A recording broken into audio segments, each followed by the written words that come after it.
Hi hello ಎಲ್ರಿಗೂ ನಮಸ್ಕಾರ. Speak Kannada YouTube ಚಾನಲ್ಗೆ ನಿಮಗೆ ಸ್ವಾಗತ. 11-4-2025 ಕರೆಂಟ್ ಅಫೇರ್ಸ್ನ ಈ ವಿಡಿಯೋದಲ್ಲಿ ಡಿಸ್ಕಸ್ ಮಾಡೋಣ.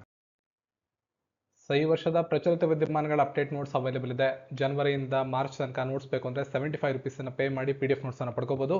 ಇದರಲ್ಲಿ ನಿಮಗೆ 5 ವಿಧವಾಗಿ ನೋಟ್ಸ್ಗಳನ್ನು ನೀಡಲಾಗುತ್ತೆ. ಒನ್ ಲೈನರ್ಗಳು, ಸಿಂಪಲ್ ಎಕ್ಸ್ಪ್ಲನೇಷನ್ MCQಗಳು, persons in news, important persons in ನ್ಯೂಸ್ಗಳು, 100 MCQಗಳು ಹಾಗೂ ದಿನಪತ್ರಿಕೆಗಳ ಕಲೆಕ್ಷನ್ಸ್ಗಳು ಇಷ್ಟನ್ನು ಕೂಡ ನಾವು ಪ್ರೊವೈಡ್ ಮಾಡ್ತೀವಿ 2025 ನೋಟ್ಸಲ್ಲಿ. ಹಾಗೆ 2024 ಸಂಪೂರ್ಣ ಪ್ರಚಲಿತ ವಿದ್ಯಮಾನಗಳು 120 ಸಿಗುತ್ತೆ. ಪರ್ಚೇಸ್ ಮಾಡೋರು ವಿಡಿಯೋದ ಡಿಸ್ಕ್ರಿಪ್ಷನಲ್ಲಿ ವಾಟ್ಸಪ್ ನಂಬರ್ ಇದೆ, ಕಾಂಟ್ಯಾಕ್ಟ್ ಮಾಡಿ ಪರ್ಚೇಸ್ ಮಾಡಿ. ಮೊದಲ ಹಿಮಾಲಯದ ಎತ್ತರ ವಾತಾವರಣ ಮತ್ತು ಹವಾಮಾನ ಕೇಂದ್ರವನ್ನು ಎಲ್ಲಿ ಪ್ರಾರಂಭಿಸಲಾಯಿತು? ಜಮ್ಮು ಕಾಶ್ಮೀರದ ಉಧಂಪುರ, ಉತ್ತರಾಖಂಡದ ಡೆಹ್ರಾಡೂನ್, ಹಿಮಾಚಲ ಪ್ರದೇಶದ ಮಸ್ಸೂರಿ, ಸಿಕ್ಕಿಂನ ಗ್ಯಾಂಗ್ಟೋಕ್. ಸರಿಯಾದ ಉತ್ತರ ಜಮ್ಮು ಕಾಶ್ಮೀರದ ಉಧಂಪುರ. ಕೇಂದ್ರ ಸಚಿವರಾದ ಜಿತೇಂದ್ರ ಸಿಂಗ್ ಅವರು ಜಮ್ಮು ಕಾಶ್ಮೀರದ ಉಧಂಪುರದ ಜಿಲ್ಲೆಯ ಚೆನಾನಿಯಾದ ನಾಥಟೋಪ್ನಲ್ಲಿ ಮೊದಲ ಹಿಮಾಲಯದ ಎತ್ತರದ ವಾತಾವರಣ ಮತ್ತು ಹವಾಮಾನ ಕೇಂದ್ರವನ್ನು ಆರಂಭ ಮಾಡಿದ್ದಾರೆ. ಈ ಹೊಸ ಕೇಂದ್ರ ಹಿಮಾಲಯ ಪ್ರದೇಶಕ್ಕೆ ನಿಖರವಾದ ಹವಾಮಾನ ಮತ್ತು ಅದರ ಮುನ್ಸೂಚನೆಯನ್ನು ಒದಗಿಸುವಂಥ ಕೆಲಸವನ್ನು ಮಾಡುತ್ತೆ. ಇದು ಪ್ರದೇಶದ ವಿಶಿಷ್ಟ ಎತ್ತರದ ಹವಾಮಾನ ಪರಿಸ್ಥಿತಿಗಳ ಸಂಶೋಧನೆ ಮತ್ತು ಅಧ್ಯಯನದ ಮೇಲೆ ಕೇಂದ್ರೀಕರಿಸಿರುತ್ತೆ. ಈ ಯೋಜನೆಯನ್ನ ಭಾರತ ಸರ್ಕಾರದ ಭೂವಿಜ್ಞಾನ ಸಚಿವಾಲಯ ಬೆಂಬಲ ಕೂಡ ಕೊಟ್ಟಿದೆ. ಇದು ಹಿಮಾಲಯ ಪಟ್ಟಿಯಲ್ಲಿ ಹವಾಮಾನ ಮೇಲ್ವಿಚಾರಣೆ ಮತ್ತು ವಿಪತ್ತು ಸಿದ್ಧತೆಯನ್ನು ಸುಧಾರಿಸುವ ಗುರಿಯನ್ನ ಹೊಂದಿದೆ. ಮುಂದಿನ ಪ್ರಶ್ನೆ, ವಿಶ್ವ ಹೋಮಿಯೋಪತಿ ದಿನವನ್ನ ವಾರ್ಷಿಕವಾಗಿ ಎಂದು ಆಚರಿಸಲಾಗುತ್ತದೆ? ಪ್ರಶ್ನೆಗೆ ಸರಿಯಾದ ಉತ್ತರ ಏಪ್ರಿಲ್ 10ರಂದು ಪ್ರತಿ ವರ್ಷ ವಿಶ್ವ ಹೋಮಿಯೋಪತಿ ದಿನವನ್ನು ಆಚರಣೆ ಮಾಡ್ತೇವೆ. ಏಪ್ರಿಲ್ 10ನೇ ತಾರೀಕು ವಿಶ್ವ ಹೋಮಿಯೋಪತಿ ದಿನವನ್ನು ಆಚರಣೆ ಮಾಡುವ ಮೂಲ ಉದ್ದೇಶ ಹೋಮಿಯೋಪತಿಯ ಸಂಸ್ಥಾಪಕರಾದ ಡಾಕ್ಟರ್ ಕ್ರಿಶ್ಚಿಯನ್ ಫೆಡ್ರಿಕ್ ಸ್ಯಾಮ್ಯುಯಲ್ ಹ್ಯಾನಿಮನ್ ಅವರ ಜನ್ಮ ವಾರ್ಷಿಕೋತ್ಸವ ಏಪ್ರಿಲ್ 10ನೇ ತಾರೀಕು. ಈ ದಿನ ಹೋಮಿಯೋಪತಿ ವೈದ್ಯಕೀಯ ಕೊಡುಗೆಗಳನ್ನು ಗೌರವ ನೀಡೋದು ಮತ್ತು ಪರ್ಯಾಯ ಚಿಕಿತ್ಸೆಯ ಬಗ್ಗೆ ಜಾಗೃತಿ ಮೂಡಿಸೋದು ಈ ದಿನದ ಆಚರಣೆಯ ಪ್ರಮುಖ ಉದ್ದೇಶ. ಹೋಮಿಯೋಪತಿ ಚಿಕಿತ್ಸೆಯಂತೆ ಚಿಕಿತ್ಸೆ ನೀಡುವುದು ಎನ್ನುವ ತತ್ವದ ಮೇಲೆ ಇದು ನಿಂತಿರುತ್ತೆ. ದೇಹದ ಗುಣಪಡಿಸುವ ಸಾಮರ್ಥ್ಯವನ್ನು ಉತ್ತೇಜಿಸಿ ಹೆಚ್ಚು ದುರ್ಬಲಗೊಳಿಸಿದ ನೈಸರ್ಗಿಕ ಪದಾರ್ಥಗಳನ್ನು ಬಳಸತಕ್ಕಂಥದ್ದು ಇದರ ಉದ್ದೇಶ. ಭಾರತದಲ್ಲಿ ಆಯುಷ್ ಸಚಿವಾಲಯ ಹೋಮಿಯೋಪತಿಯಲ್ಲಿ ಜಾಗೃತಿ ಮತ್ತು ಸಂಶೋಧನೆಯನ್ನು ಉತ್ತೇಜಿಸೋದಕ್ಕೆ ಈ ದಿನವನ್ನು ಆಚರಣೆ ಮಾಡುತ್ತೆ. ವಿಶ್ವ ಹೋಮಿಯೋಪತಿ ದಿನವು ಹೋಮಿಯೋಪತಿಯ ನೈಸರ್ಗಿಕ ಚಿಕಿತ್ಸೆಯ ವಿಧಾನಗಳು, ಕನಿಷ್ಠ ಅಡ್ಡ ಪರಿಣಾಮಗಳು, ಮುಖ್ಯವಾಹಿನಿಯ ಆರೋಗ್ಯ ಸುಧಾರಣೆ ರಕ್ಷಣೆಯಲ್ಲಿ ಅದರ ಏಕೀಕರಣದ ಬಗ್ಗೆ ಮಾಹಿತಿಯನ್ನು ಹಂಚಿಕೊಳ್ಳುತ್ತೆ. ಪಂಚಾಯತ್ ಅಡ್ವಾನ್ಸ್ಮೆಂಟ್ ಇಂಡೆಕ್ಸ್ ಯಾವ ರಾಜ್ಯದಲ್ಲಿ ಅತಿ ಹೆಚ್ಚು ಫ್ರಂಟ್ ರನ್ನರ್ ಗ್ರಾಮ ಪಂಚಾಯತ್ಗಳನ್ನು ಹೊಂದಿದೆ? ಇದೊಂದು ರಿಪೋರ್ಟ್. ಇದು ಪಂಚಾಯತ್ ಅಡ್ವಾನ್ಸ್ಮೆಂಟ್ ಇಂಡೆಕ್ಸ್ ಅಂತ. ಇದರ ರಿಪೋರ್ಟಲ್ಲಿ ಅತಿ ಹೆಚ್ಚು ಫ್ರಂಟ್ ರನ್ನರ್ ಗ್ರಾಮ ಪಂಚಾಯತಿಗಳನ್ನು ಹೊಂದಿರತಕ್ಕಂಥ ರಾಜ್ಯ ಗುಜರಾತ್ ಆಗಿದೆ. ಸ್ಥಳೀಯ ಸುಸ್ಥಿರ ಅಭಿವೃದ್ಧಿ ಗುರಿಗಳು ಅಂತ ಕರಿತೀವಿ. ಇದಕ್ಕೆ ಅನುಗುಣವಾಗಿ 2.5 ಲಕ್ಷಕ್ಕೂ ಹೆಚ್ಚು ಗ್ರಾಮ ಪಂಚಾಯತ್ಗಳ ಅಭಿವೃದ್ಧಿಯನ್ನ ಅಳೆಯೋದಕ್ಕೆ ಪಂಚಾಯತ್ ರಾಜ್ ಸಚಿವಾಲಯ ಪಂಚಾಯತ್ ಪ್ರಗತಿ ಸೂಚ್ಯಾಂಕವನ್ನು ಪ್ರಾರಂಭ ಮಾಡಿದೆ. ಈ ಸೂಚ್ಯಾಂಕದಲ್ಲಿ ಏನಿರುತ್ತಪ್ಪ ಅಂದರೆ ಬಡತನ ಮುಕ್ತ, ಆರೋಗ್ಯಕರ, ಮಕ್ಕಳ ಸ್ನೇಹಿ, ನೀರು ಸಾಕಷ್ಟು ಇರತಕ್ಕಂಥದ್ದು, ಸ್ವಚ್ಛ ಮತ್ತು ಹಸಿರು ವಾತಾವರಣ, ಮಹಿಳಾ ಸ್ನೇಹಿ, ಉತ್ತಮವಾಗಿ ನಿರ್ವಹಿಸಲ್ಪಡುವ ಪಂಚಾಯಿತಿಗಳು, ಒಟ್ಟು 9 ಅಂಶಗಳನ್ನು ಇಟ್ಕೊಂಡು ಒಂದು ರ್ಯಾಂಕಿಂಗ್ ಅನ್ನು ಪ್ರಕಟ ಮಾಡಿದ್ದಾರೆ.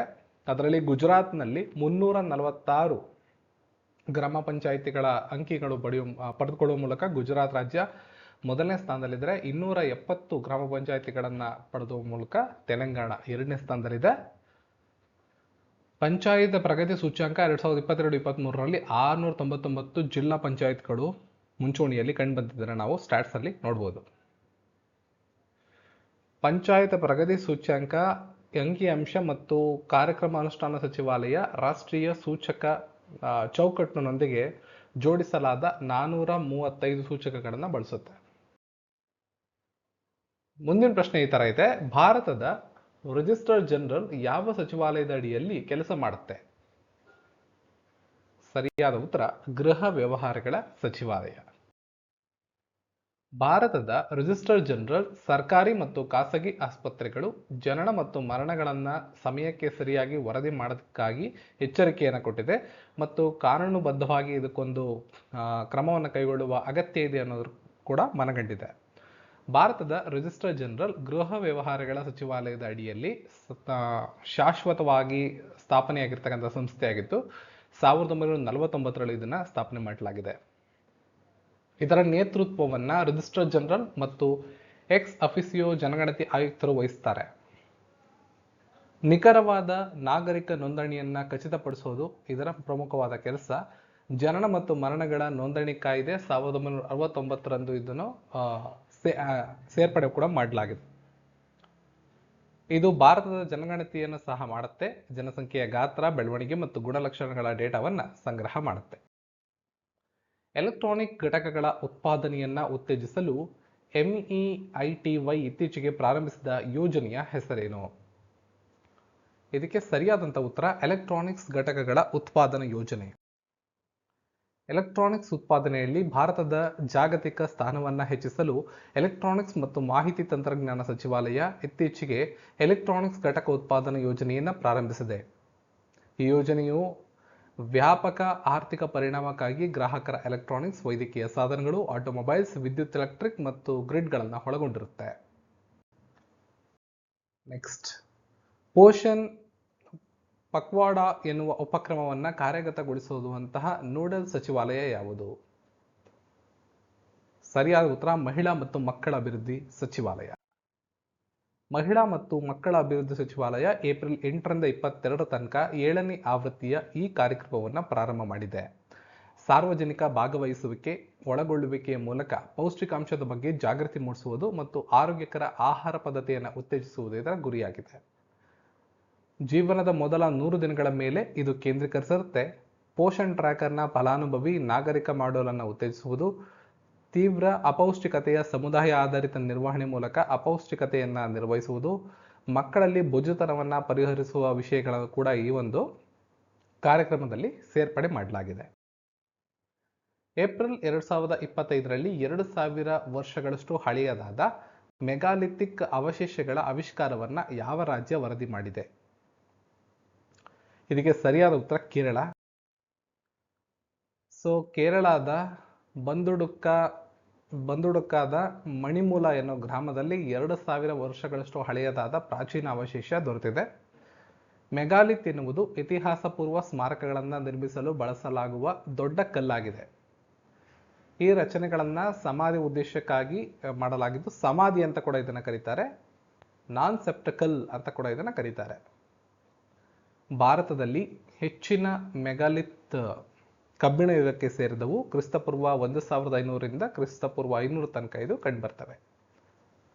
ಭಾರತದಲ್ಲಿ ಕೆಲವು ಮೆಗಾಲಿಥಿಕ್ ತಾಣಗಳು ಇನ್ನೂ ಹಳೆಯದಾಗಿದ್ದು, ಆರಂಭಿಕ ಮಾನವ ವಸಾಹತುಗಳ ದೀರ್ಘ ಇತಿಹಾಸವನ್ನು ಅದು ತೋರಿಸುತ್ತೆ.